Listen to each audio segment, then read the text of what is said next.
conseiller technique numéro 1 du ministère de la Femme pour présider l'atelier de lancement d'un projet qui est mis en œuvre par deux institutions, la nôtre, IPAR, et également le CECI.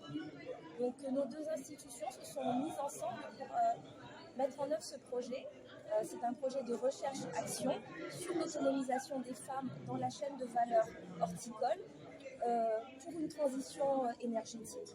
C'est un projet qui va être mis en œuvre au Sénégal et en Guinée. Au Sénégal dans la zone des Niayes et en Guinée dans la zone de Bokeh. Le projet est financé par le CRDI, donc le Centre de recherche et de développement international, qui est une institution canadienne. Et dans le cadre de ce projet, nous allons regarder quels sont les mécanismes qui peuvent permettre une meilleure utilisation du solaire dans la chaîne de valeur horticole, notamment pour l'irrigation, mais également dans l'ensemble de la chaîne de valeur, que ce soit la transformation, la conservation. Et nous allons voir également, au-delà des technologies, quels sont les mécanismes de financement qui peuvent être utilisés pour permettre l'accès à ces technologies.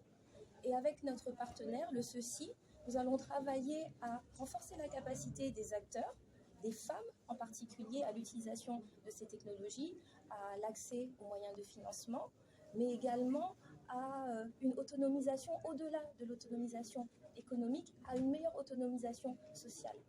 On connaît tous le rôle important des femmes dans le développement économique de nos pays en Afrique de l'Ouest et nous souhaitons renforcer ce rôle à travers ce projet.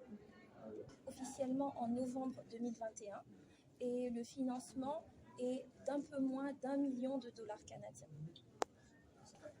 Je m'appelle Dr Maram Sissé, je suis sociologue et je coordonne ce projet avec une équipe de recherche composée des chercheurs de l'IPAR, des experts du CECI, des enseignants-chercheurs associés à l'IPAR.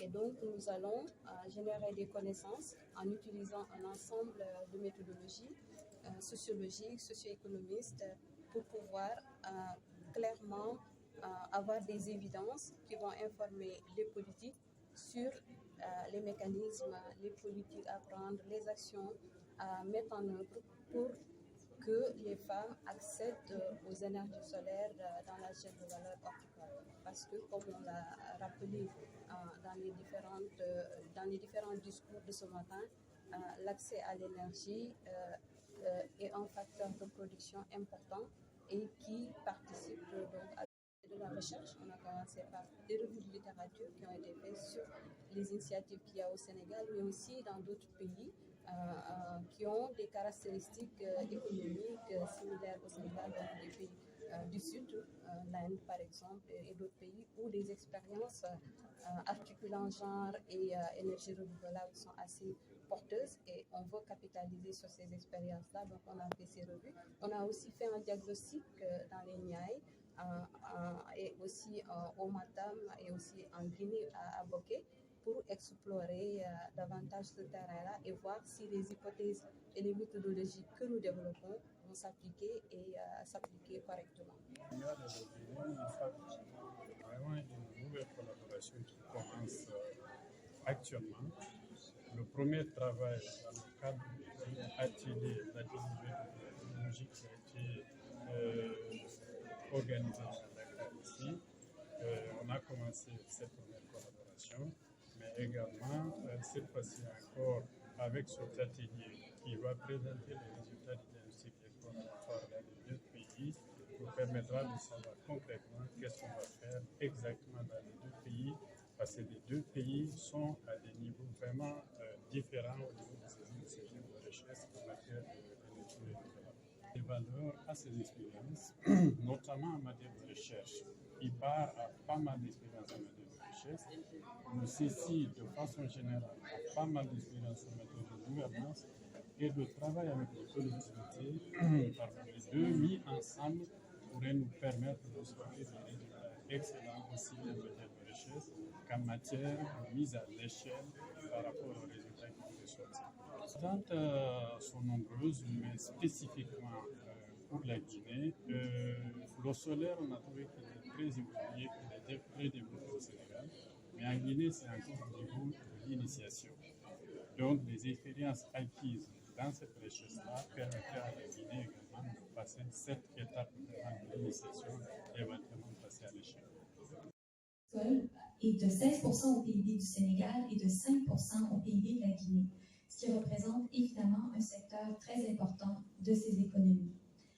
La recherche de l'efficacité énergétique nécessitant un bon diagnostic, et il semble tout à fait clair que ce projet s'inscrit en droite ligne des préoccupations de cette 7e conférence mondiale sur l'efficience énergétique. Le partenariat entre l'IPAR et le CECI nous offre également une belle opportunité à l'économie nationale.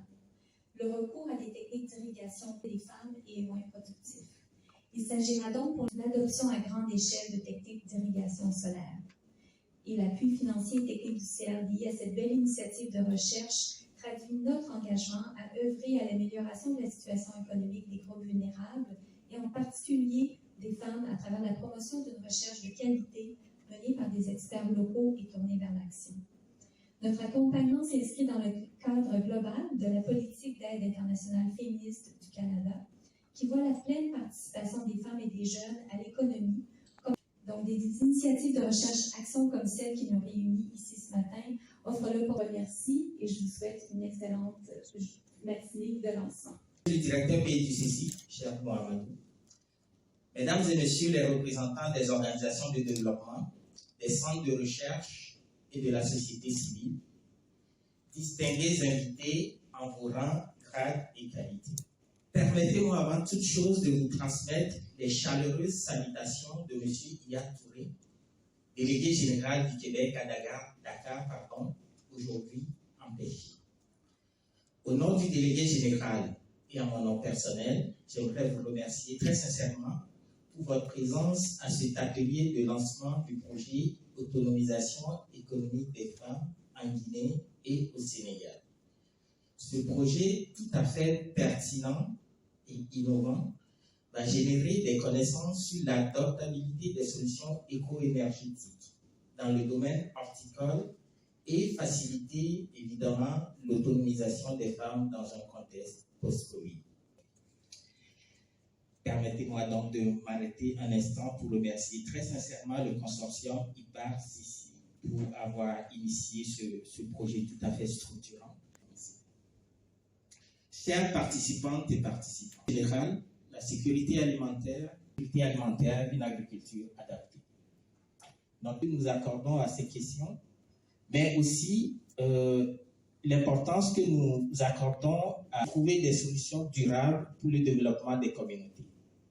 Aussi un plein succès au projet dans un contexte post-Covid en Guinée et au Sénégal. Je voudrais, à l'entame de mon propos, me réjouir de cette belle initiative et féliciter le consortium IPAR-CECI à travers leurs directeurs respectifs pour leur engagement constant à soutenir l'autonomisation économique des femmes, notamment celle du monde rural. Je voudrais également remercier plus particulièrement la directrice régionale du CRD pour l'accompagnement déterminant en vue de cet investissement. La femme constitue un moyen efficace de lutte contre les inégalités de genre. Comme vous le savez, l'État du Sénégal a adopté des politiques nationales et sectorielles sensibles au genre en vue de corriger les inégalités entre hommes et femmes. Ces politiques sont matérialisées à travers la stratégie nationale pour l'équité et l'égalité des genres qui est à sa deuxième génération arrimée au plan Sénégal émergent, référentiel national en matière de politique économique. La principale source d'emploi. Le secteur agricole sénégalais fait en effet vivre près de 755 532 ménages agricoles. La main-d'œuvre évoluant dans l'agriculture représente 53% de la population active et génère 16% du PIB en moyenne. En 2017, par exemple, 92,2% des chefs de ménage agricoles étaient des hommes contre 7,8% pour les femmes. La part des femmes a connu une progression seulement de 1,5% en 2010. Agricole.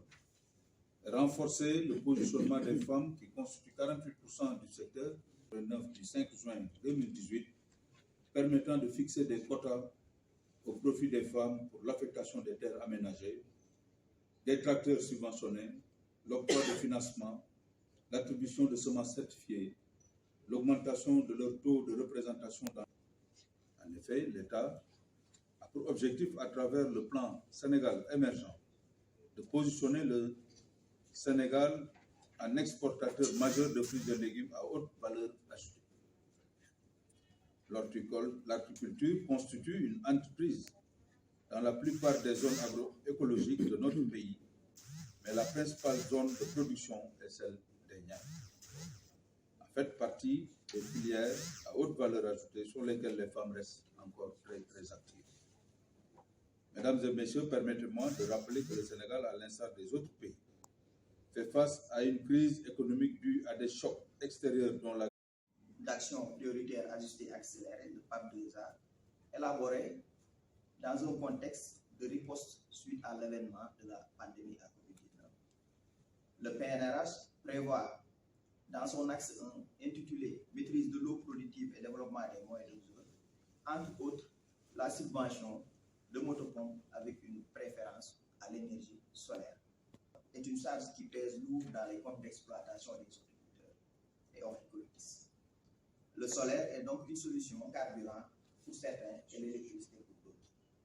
Des projets inscrits dans ce programme et les exploitations horticoles dans cette transition énergétique, en promouvant l'irrigation solaire par le financement ou la subvention de l'acquisition du matériel nécessaire